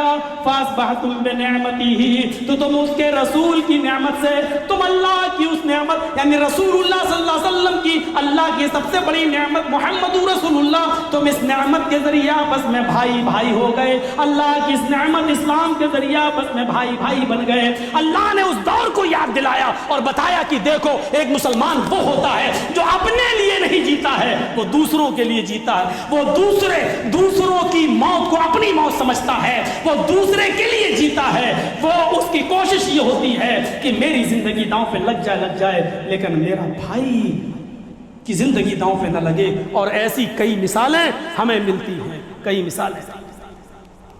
آپ کو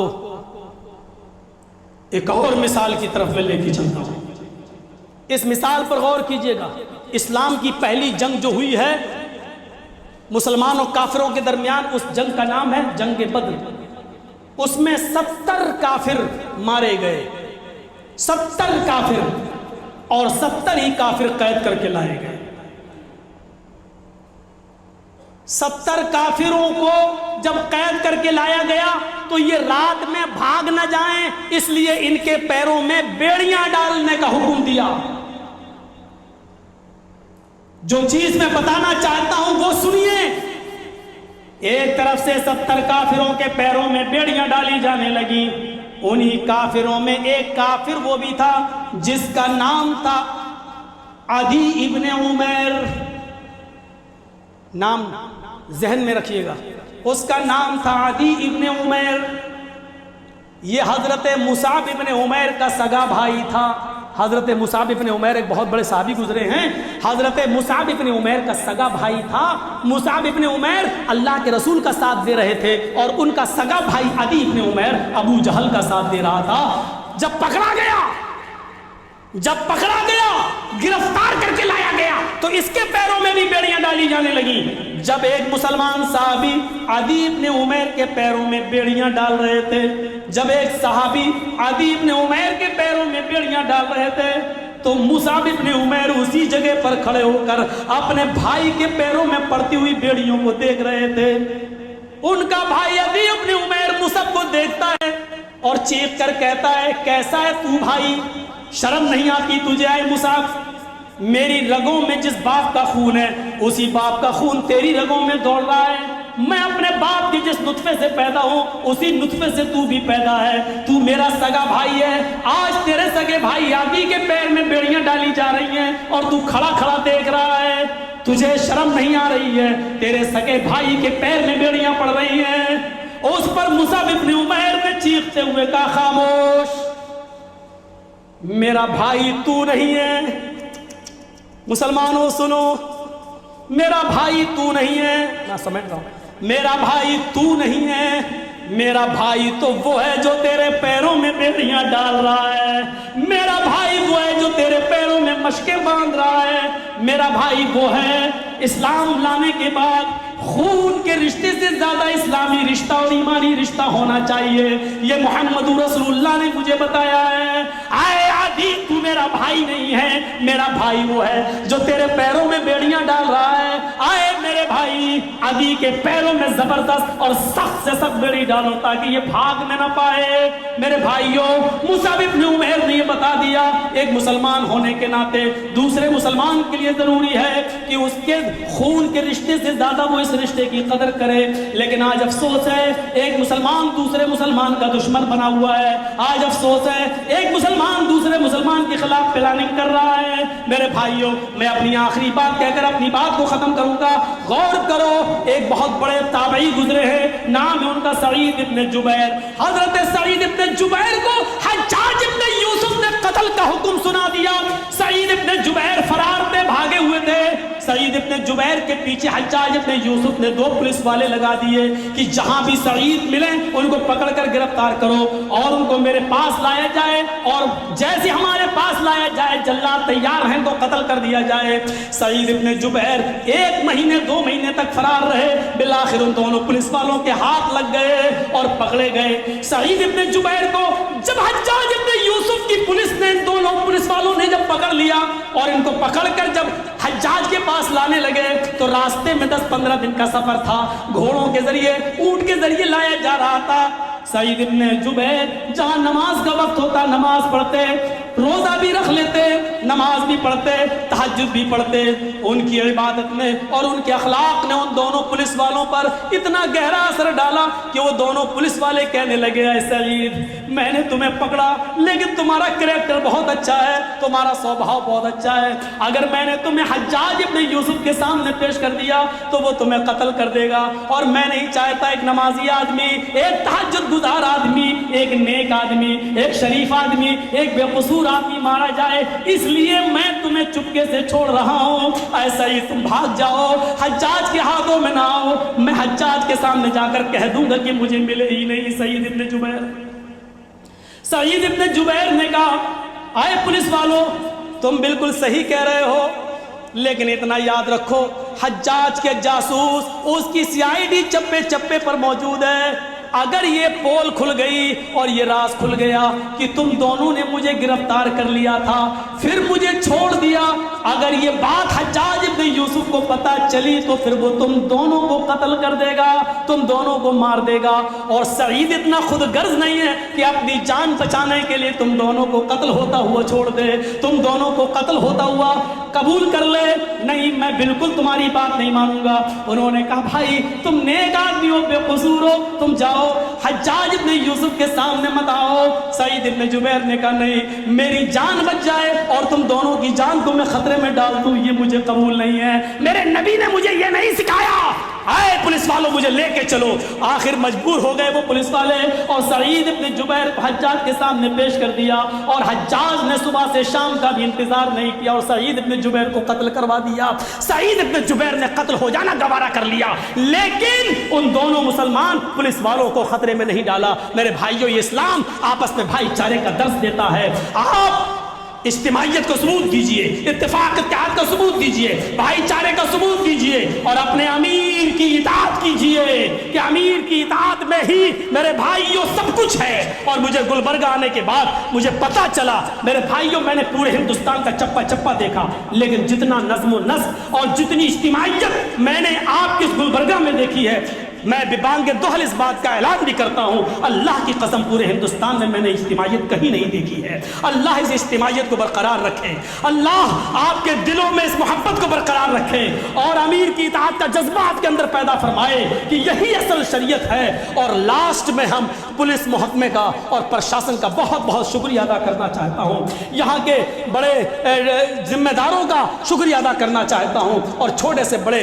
ہر پولیس محکمے کا شکریہ ادا کرنا چاہتا ہوں کہ اتنی بری کنڈیشن میں اور ایسے حالات کو پیش کر کے، اور مجھے جس طریقے سے لوگوں نے بنا کر یہاں پیش کیا، مجھے تو لگ رہا تھا کہ پورے بھارت کا نہیں پوری دنیا کا سب سے بڑا آتنکوادی شاید میں ہی ہوں۔ اس طریقے سے مجھے پیش کیا گیا، اور ایسے موقع پر انہوں نے ساتھ دیا اور ہمیں اسلامی بات کہنے کا پورا موقع دیا۔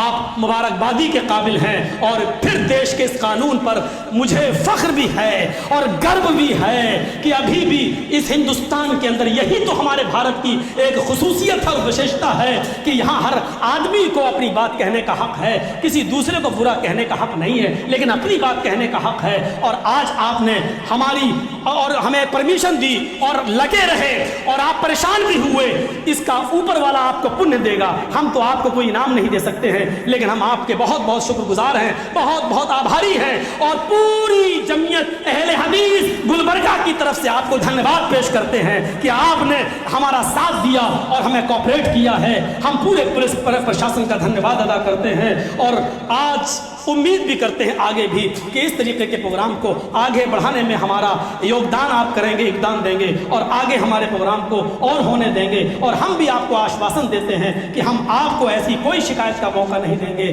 کہ جس سے آپ ماحول خراب ہو اور جس سے فضا بگڑے۔ اسلام نام ہے سلامتی کا، ایمان نام ہے امن کا، اور امن و سلامتی کے ہی ہم پیغامبر ہیں اور پیغام دینے والے ہیں۔ اللہ تعالی ہم تمام لوگوں کو حفاظت فرمائے، جب تک زندہ رکھے اسلام پہ زندہ رکھے، اور جب ہمارا خاتمہ ہو تو ایمان پر ہمارا خاتمہ فرمائے۔ وما علینا الا البلاغ المبین، وآخر دعوانا ان الحمد للہ رب العالمین۔ السلام علیکم ورحمۃ اللہ وبرکاتہ۔